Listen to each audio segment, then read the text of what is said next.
નમસ્કાર। આજનો દિવસ એટલે માગશર સુદ 11, જેને આપણે મોક્ષદાય એકાદશી તરીકે પણ ઓળખીએ છીએ।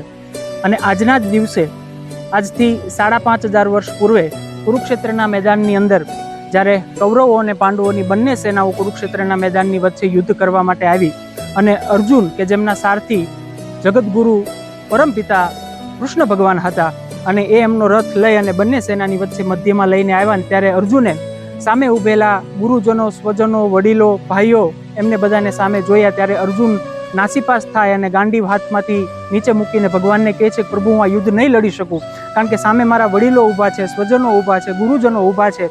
અને અર્જુનની આ પરિસ્થિતિ જોઈ ભગવાન નારાયણ કુરુક્ષેત્રના મેદાનની અંદર અર્જુનને સંભળાવે છે, યદા યદા હિ ધર્મસ્ય ગ્લાનિર્ભવતિ ભારતમ અભ્યુત્થાનમ અધર્મસ્ય તદાત્માનમ સુજામ્યહમ પરિત્રાણાય સાધુનામ વિનાશાય દુષ્કૃતાય ધર્મ સંસ્થાપનાર્થાય સંભવાની યુગે યુગે।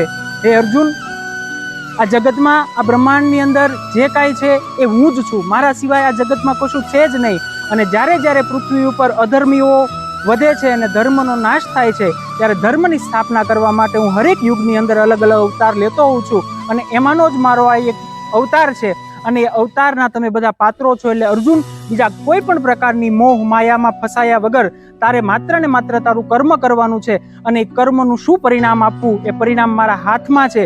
જો સારું કર્મ કરીશ તો સારું પરિણામ મળશે અને કર્મ જો તારું ખરાબ હશે તો ખરાબ પરિણામ એનું તને પ્રાપ્ત થશે। આવી વાત જ્યારે ભગવાને અર્જુનને સમજાવી ત્યારે અર્જુન છેલ્લે ભગવાનને એટલું જ કહે છે, કરીશે વચનમ તવ, હવેથી તમે જેમ કહેશો એમ જ આ અર્જુન કરશે।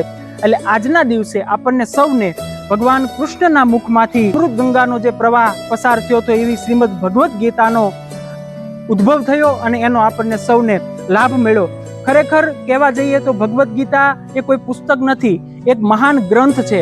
અને કદાચ આવા મહાન ગ્રંથ જો આપણા ઘરમાં પણ હોય ને તો આપણા ઘરની ઉર્જા પણ કંઈક અલગ હોય, આપણા સૌની ઓરા પણ કંઈક અલગ હોય। અને એટલા માટે દરેક વાલીશ્રીઓને મારી એક નમ્ર અપીલ છે કે આપ આપના ઘરે શ્રીમદ ભગવદ્ ગીતા નામનો ધર્મ ગ્રંથ વસાવો, આપના બાળક પાસે એનું પઠન કરાવો અને કાયમ માટે એક એવો સંકલ્પ લઈએ, આજના પવિત્ર દિવસે એક એવો સંકલ્પ લઈએ કે મારું સંતાન અને અમે આખો પરિવાર કાયમ સવારમાં બેસી શ્રીમદ ભગવદ્ ગીતાનો એક શ્લોકનું પઠન કરશું અને ભગવાન કૃષ્ણના ચરણમાં અમારો ભક્તિભાવ અર્પણ કરીશું।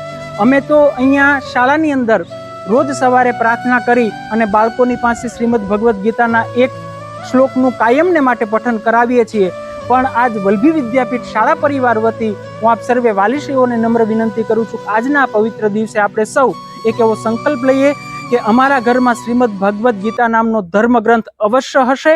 અને એ ગ્રંથ હોવાથી હું તમને એટલું શ્યોરિટી સાથે કહી શકું છું કે કદાચ બીજા કોઈ ગ્રંથો તમારા ઘરમાં હોય કે ન હોય એની મને ખબર નથી, પણ આ પવિત્ર ગ્રંથ જો તમારા ઘરની અંદર હશે તો દુનિયાની એક પણ નકારાત્મક શક્તિ, એક પણ નકારાત્મક તાકાત તમારા ઘરની આસપાસ કે તમારી આસપાસ આવી શકે એ કોઈ તાકાત જ નથી। એટલે શ્રીમદ ભગવદ્ ગીતાનો આ મહાત્મા છે। અને ફરી વખત આપ સૌને શ્રીમદ ભગવદ્ ગીતા જયંતીની ખૂબ ખૂબ શુભકામનાઓ। આપ સૌનો ખૂબ ખૂબ આભાર। અસ્તુ। જય શ્રી કૃષ્ણ, જય સિયારામ।